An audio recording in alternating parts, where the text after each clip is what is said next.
This video is going to be about storage, how to safely and efficiently store your terrain hexes.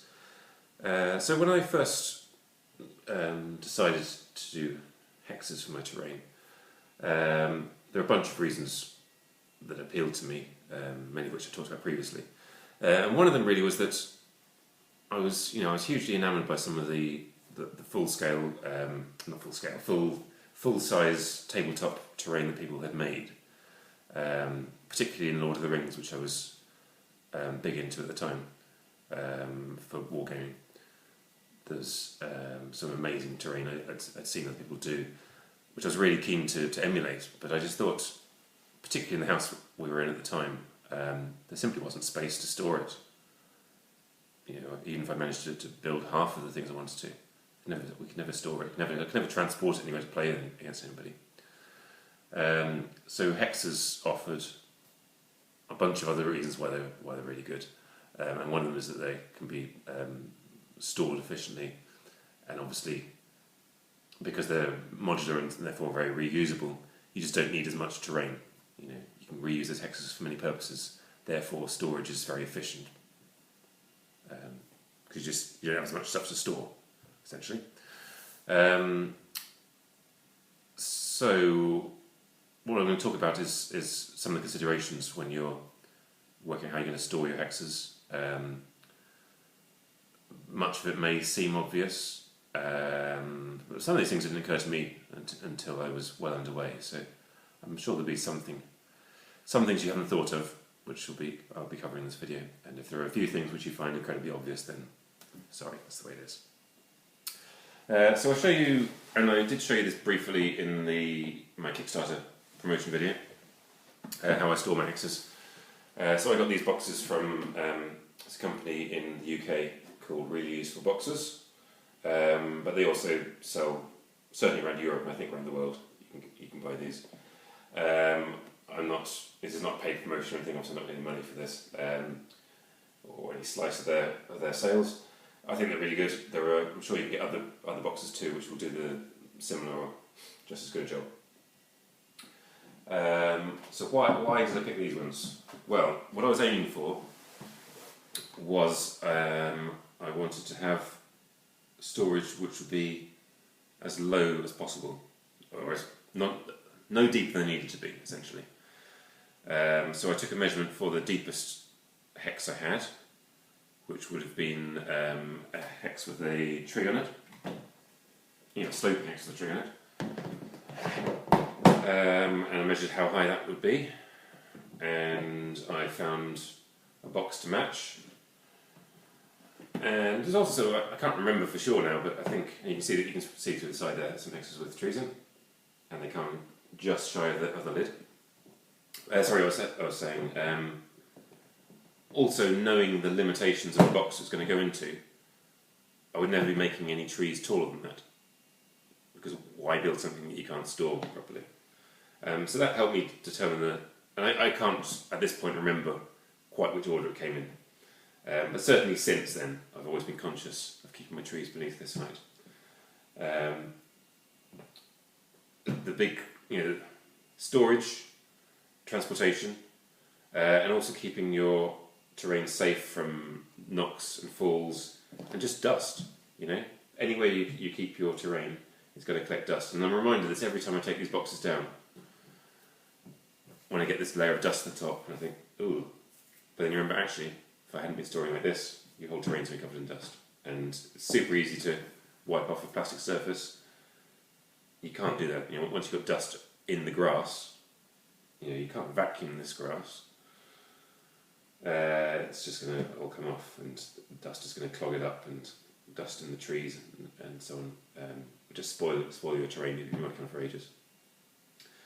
You could just get a box and tumble your terrain in, but even if your polystyrene that you've made hexes out of is a good quality polystyrene, and that itself survives, the things you're making your grass out of, if you're using foam grass or flock grass, that's going to get rubbed off every time it knocks against something. The tree the trees can get broken. The worst of all, I discovered, is that the river pieces. Just a sec. So here, for example. So this is, I've used the Woodland Scenics water of realistic water on here, which dries hard and clear, but it turns out it never truly dries. So if you ever leave something leaning on this, like another hex, for a day or so, the point, whatever's leaning against it, will dent into it, create a dent in it. So you can't leave anything on it. You can't put another hex on top of that. It's just got to stay as it is. And it's basically liquid still. Super viscous. It won't feel liquid to the touch. But if I left this on a slope for an extended length of time, it'll become thicker at the lower end and thinner at the top end. To the point where it'll be shiny at the bottom end where it's kind of pulled up, and then you'll lose the texture at the top. You'll be able to feel the texture of the painted hex underneath will come through. So for your river hexes, they've got to go on the top. You can't stack anything on top of them. A flat grass hex is fine. You can put anything on top of that. Anything's not too heavy, but you can stack those up. The rise hexes clearly are designed to be stacked up, so that's fine. But the wide rivers, the flat rivers, the narrow rivers rather, streams. If I can get one of those. So these you can stack, because your next hex will rest on top of this bit here. It won't go all the way down to the river itself. So that's there's a safe to stack. But if it's a wider river where you haven't got a bank on both sides, then you don't want to stack anything on top of them. So yeah, rivers have to go on top, trees have to go on top, obviously you can't stack anything on top of those. Slopes aren't great, if you can avoid stacking things on top of them, do, because it keeps things a lot neater. There are times when you just haven't got enough storage to accommodate, not having the slopes on top. Only having the slopes on top. So yeah, if you have to, you do it. They won't get damaged from having other things on top of them, but just things start to tumble around a bit in there. But yeah, if you get it right, you can fit quite a lot of hexes in each of these. Now, it was pure luck really that the X and Y dimensions of these boxes work so well for my terrain. I'd already decided they were going to be 100mm across corner to corner, my hexes, and the fact that fits so perfectly in here. I'll see what this is. So here we've got 1, 2, 3, 4, 5, 6, 7 hexes this way, and then 1, 2, 3, 4 full hexes and 2 semi-hexes the other way. So, well, you can see that. So a lot of hexes there. And you notice in the corners, I have to leave the corners empty. So spaces like this one here, see there's no hex there, in this corner here. And that's just the function of plastic moulding. You can't get a sharp corner in a plastic moulded piece like these boxes. If you're using like cardboard boxes, then you wouldn't have that problem. You could go right into the corners, which is slightly more efficient for space. You don't have all this bulk around the edge, the handles and things. Will it protect them as well? I guess it depends on the box. These are nicely stackable, which I really like. So yeah, yes, I've got a little bit sidetracked here. But what I'm talking about is you want your boxes to be not too deep, as slim as you can make them. So pick your highest thing, which is in my case my trees, and my next highest was my cliff. So my cliffs can fit in these lower ones, whereas the trees have to go in the deep one. And that obviously avoids wasting space by having lots of air gaps in there. Most boxes you find will just be much too deep for this. You'll just have a layer at the bottom and the rest of it is just wasted space. And I wanted these to be able to stack up. Imagine having lots of these boxes. So it's quite easy to find shallow boxes which are sort of this kind of size, like a large lunchbox size or a toolbox size. toolbox for like drill bits and screws and bolts and something. They're quite easy to find, but obviously you need a lot more boxes that way if your boxes are very small. A lot more boxes. But what you need to think about is the ratio you have of full hexes to semi-hexes. And you really want to have semi-hexes around the edge, otherwise you're going to waste a lot of space, because obviously full hexes are not going to go right to the edges all the way along. You're going to have gaps like this. You don't want to have those gaps all around the edge because you're wasting space. So you want the semi-hexes around the edge. And you want your ratio of hexes in the middle, full hexes to semi-hexes, to be similar to the ratio you're going to have on your battlefield. Which means a decent, good proportion of full hexes. If you're putting your hexes into small boxes, you can have a much higher ratio, a much higher proportion of semi-hexes than you actually need. So I've found this is quite a good ratio to have here. Obviously this would be very small for a proper battlefield, but it is counterbalanced by the fact that full hexes are much more versatile than semi-hexes. They're about 3 times as versatile, having done the maths on it. Which means in theory, you could have 3 times as many semi-hexes as you might expect for the size of the battlefield. So anyway, this kind of ratio works out about right for me, I think. You don't want to go with super small boxes where you can only get in the same number of hexes as you can semi-hexes.